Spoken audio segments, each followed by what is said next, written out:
Beauty is dangerous, but intelligence is lethal. This analogy describes future millionaire Dayna Thomas, the founder of the law office of Dayna Thomas.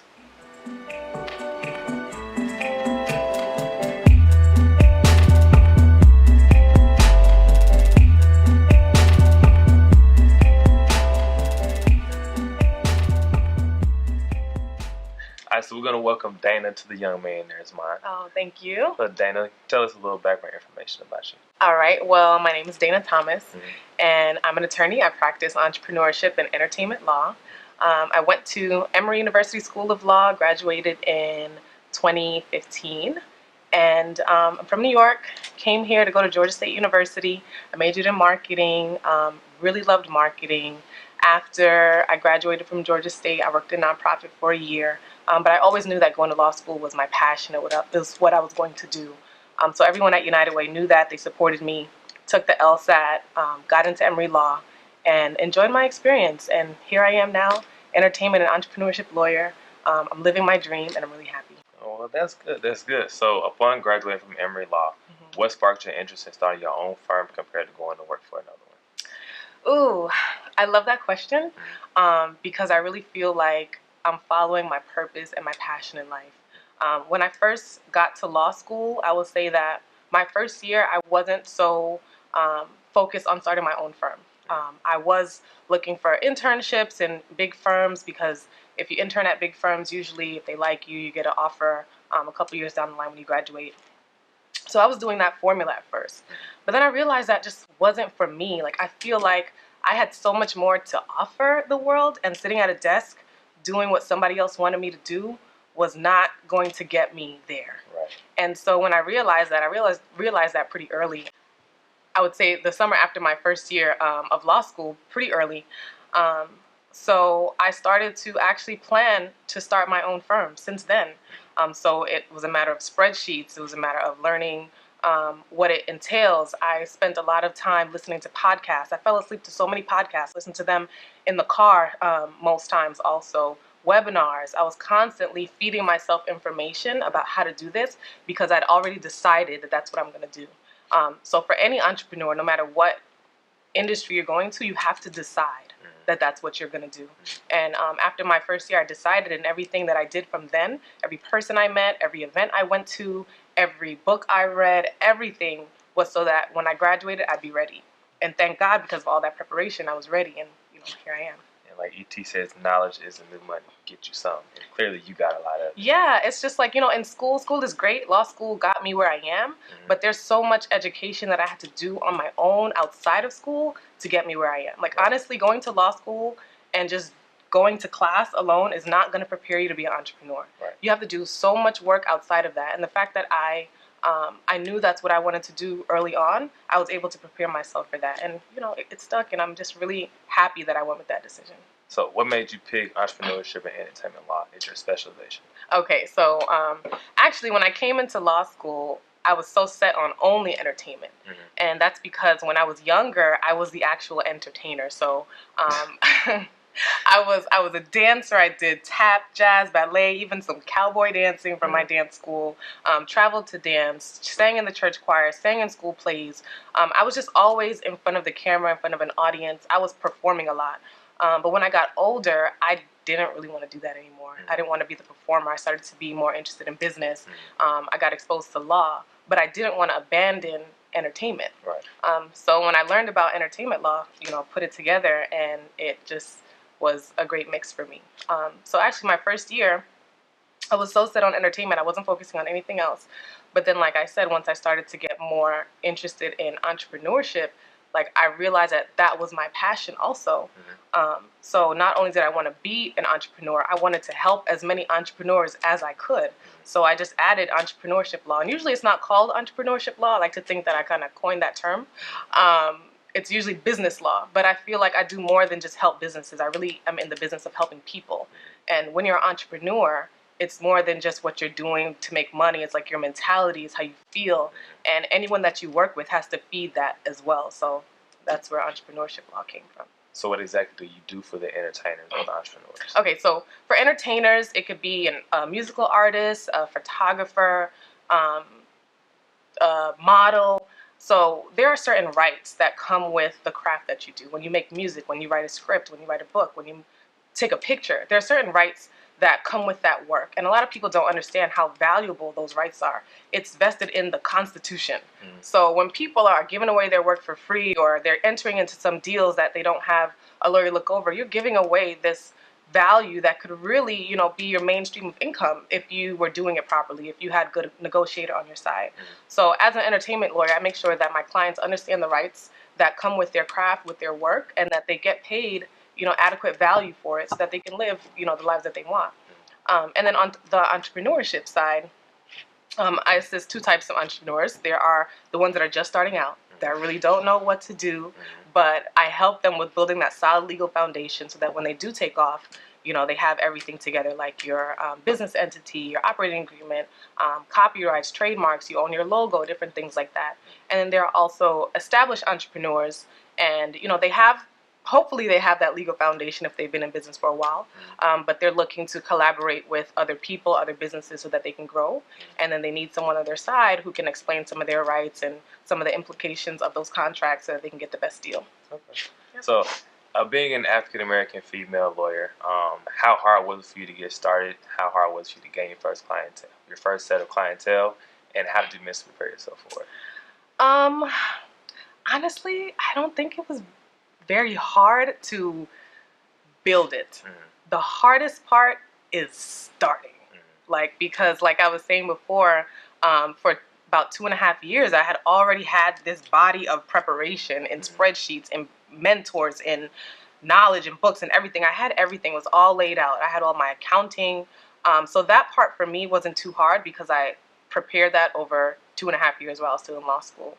But the hardest part was just leaving my job and doing it.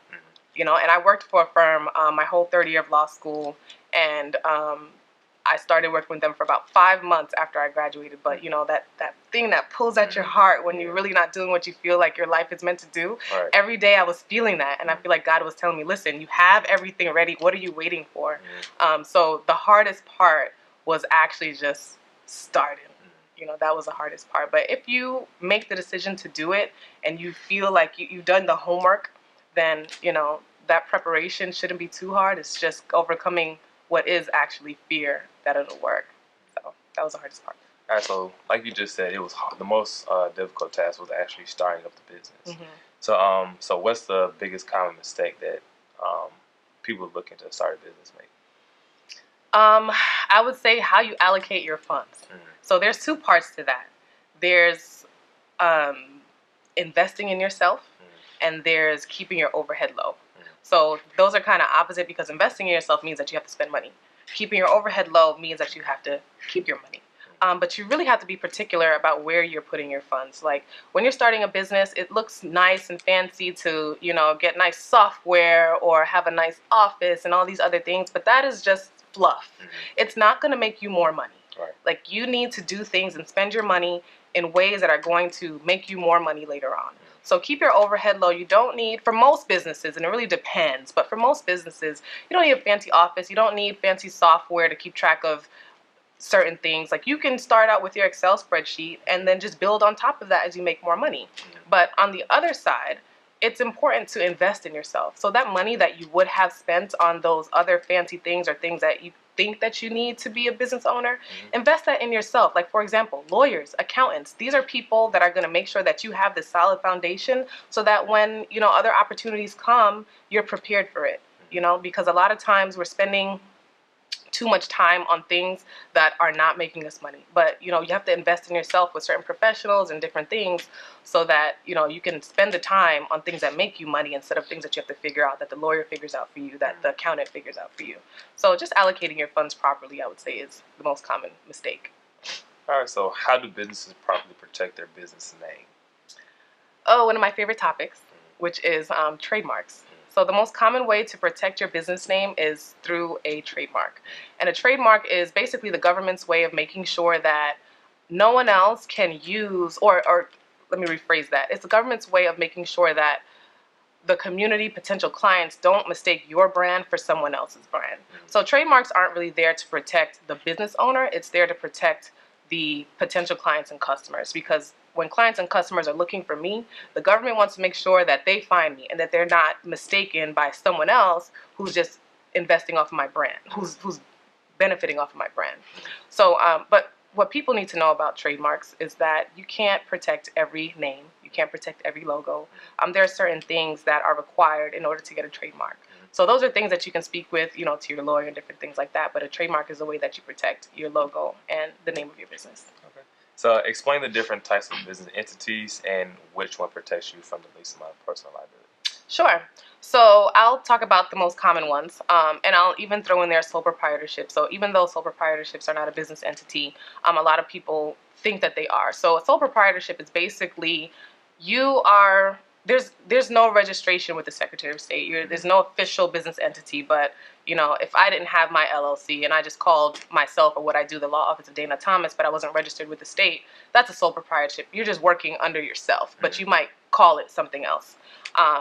So there's also LLCs, which are very common, and I prefer LLCs for most small businesses because there aren't that many corporate requirements.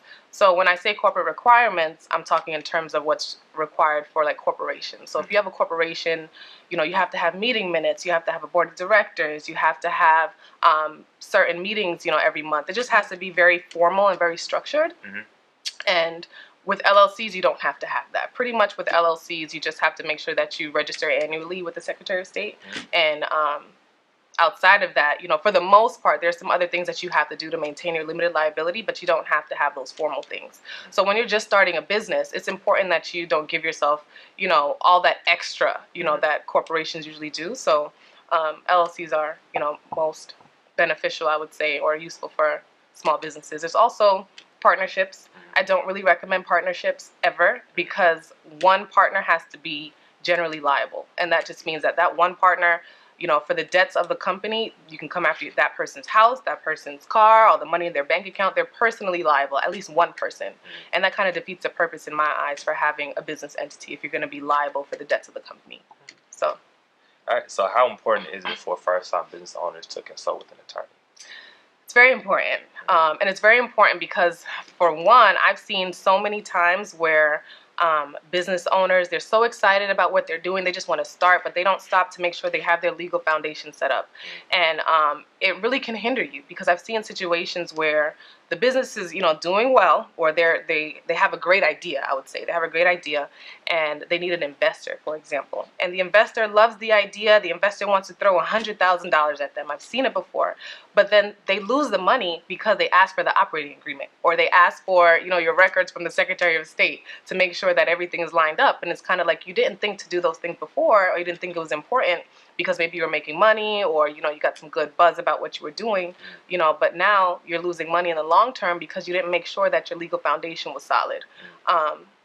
So I would say, when you have a lawyer, that lawyer will look at, or should look at, the big picture to make sure that, the goals that you want to achieve for your business, for your life, legally you're set up. You have your contracts in place if you're working with a partner. You have the operating agreement that'll say like how decisions are made, who gets what, when they get this amount of money, that your documents with the Secretary of State are up to date, your trademarks, you know what I'm saying? A lot of people have logos and they don't even own it.